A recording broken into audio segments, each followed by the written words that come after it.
June is Infertility Awareness Month. It's a diagnosis so many men and women face in silence. And in today's Your Healthy Family, I'm sharing a Fort Myers woman's story and how she spent 3 years fighting for her miracles.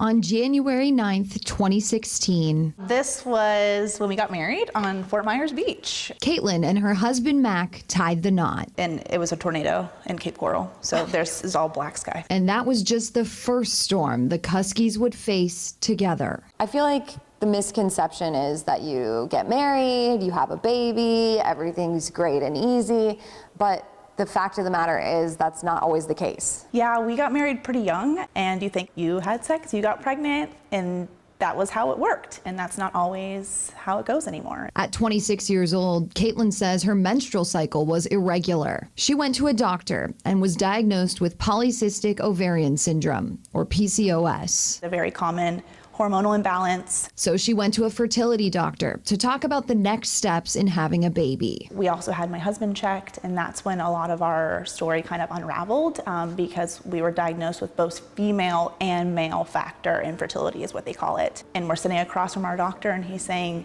I'm sorry, biological children, to have them naturally, natural conception, you have less than a 0% chance. I felt like at that point our world had crumbled. Caitlin says their doctor gave them some options. They chose to move forward with in vitro fertilization, 3 rounds of IVF with egg retrieval and 4 embryo transfers. The first one didn't work, second one worked, and I miscarried. The other 2 didn't stick. At any point in the journey were you like, I should just give up on this?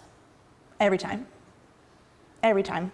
I think my husband was the positive one and he would pick me off the floor, but every time I said, I cannot do this anymore. And then the next reaction is, no, I'm gonna fight for my family. I don't care what it takes. And finally, after 3 years of pain, you're injecting your body multiple times a day sometimes. Heartbreak. You're just on this roller coaster of emotions. And waiting on transfer number 5. These are our little embryos. Brooks and Blake, the day they were transferred, September of 19. So I've known them since they were 5-day embryos. That's so amazing. So yeah. You've been able to see them from this all the way now to 3-year-old toddlers who are running up the house. Yes, yes. Both blonde hair, blue-eyed boys with very different personalities. Blake, the outgoing Spitfire. He will be friends with anybody and he will do anything. He's a daredevil. And Brooks, a little more reserved. He's always analyzing things and he's very cautious. This one, I just love this picture because it just depicts what they bring to our life, and that's joy. And the frame it's in, chosen with purpose. It's just so special to me. Love is patient. Love is kind. Always hopes and always perseveres, and I feel like that is our journey, and that just shows the outcome of that journey.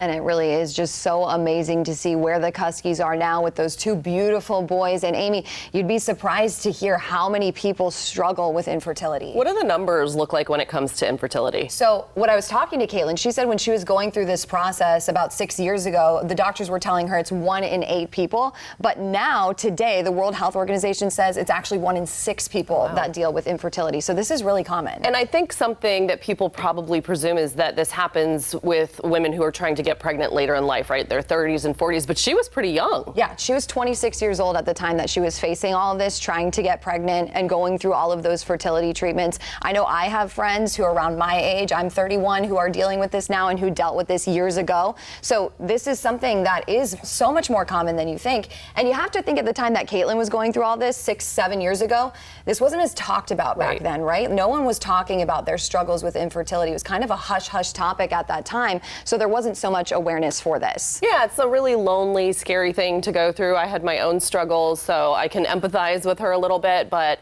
it's just amazing to see those 2 little cuties. And I'm sure that was a tough situation for her to deal with. For sure. They are so sweet. And of course, it was so worth everything she had to go through, but she was telling me just how lonely it is through the treatments. Even when she got pregnant, having to constantly worry about if the other shoe was going to drop, something bad was going to happen. And that's why she decided to lead a group right here in Southwest Florida to help other people who were in her situation. I have that part of the story coming up later this week. We're looking forward to it, and congratulations to her and her beautiful family. Good job. Thank you.